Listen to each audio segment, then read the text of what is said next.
introduce the next panel for some dynamic views on blended finance. Now, you don't often hear those words all put together.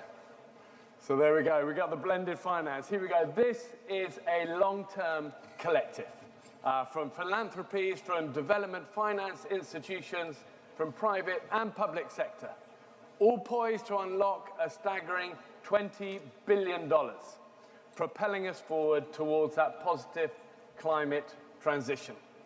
So I'd like to welcome on stage, first of all, Ms. Mafalda Duarte from the Executive Director of the Green Climate Fund. We got Mr. Mark Galogili, co-founder of Three Cairns Group, Mr. Tobias Pross, CEO of the Alliance Global Investors, and Mr. Ravi Menon, Managing Director of the Monetary Authority of Singapore. So please give them a warm welcome to stage.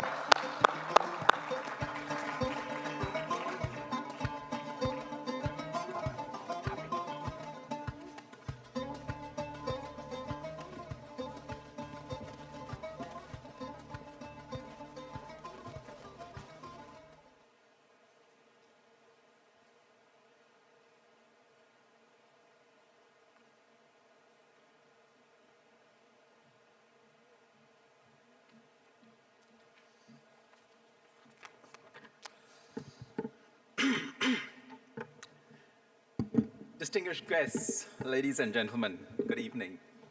So I've been asked to set the context for some very interesting announcements to be made by my fellow panelists just after this.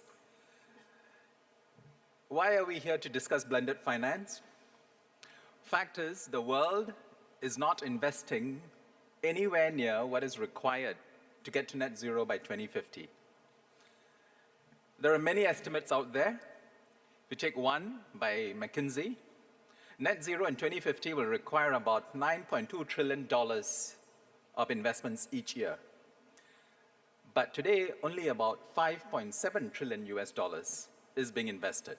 This is more than 35% short of the annual investment required. Many reasons why the capital is not flowing to where it is needed, to green and transition projects: insufficient capacity, insufficient expertise to prepare and develop the projects to a stage that is bankable. There's a high level of regulatory and political risks, especially in emerging economies. Transactions may face long lead times to start construction, if at all. In short, the risks to the projects are too high relative to the expected returns, and that's why private capital is not flowing. So to mobilize the necessary capital, we need to harness and synergize three Ps: the public sector, the private sector, and the philanthropic sector.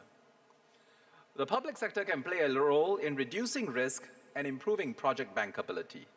Governments can provide clearer policies and greater regulatory certainty. Multilateral development banks can provide technical assistance, capacity building, and risk-sharing solutions. Development financial institutions can provide concessional capital through limited guarantees and other financing at below-market rates. And this can help to crowd in private capital. That's the first P, public capital. The philanthropic sector, second P, can provide concessional capital to help absorb some of this project risk, primarily through grants that are tied to sustainability outcomes or clear climate action outcomes. Then the third P can come in. The private sector can provide the bulk of the necessary financing for climate action. And there is enough capital. The private sector, including global banks, institutional investors, and asset managers, hold about $422 trillion in assets under management. We only need slightly more than 2% of these assets to meet the annual climate-related investment needs. So by bringing the three Ps together, we can solve and we can bring the necessary capital that's needed to bring us to net zero. So my fellow speakers here, in their own ways, are putting together partnerships and financing solutions to help close the funding gap for the net zero transition. So to kick things off, let me invite my fellow speaker, Ms. Mafada Duarte, to share some exciting announcements, especially about the good work that the Green Climate Fund is doing. Thank you very much. Mafada.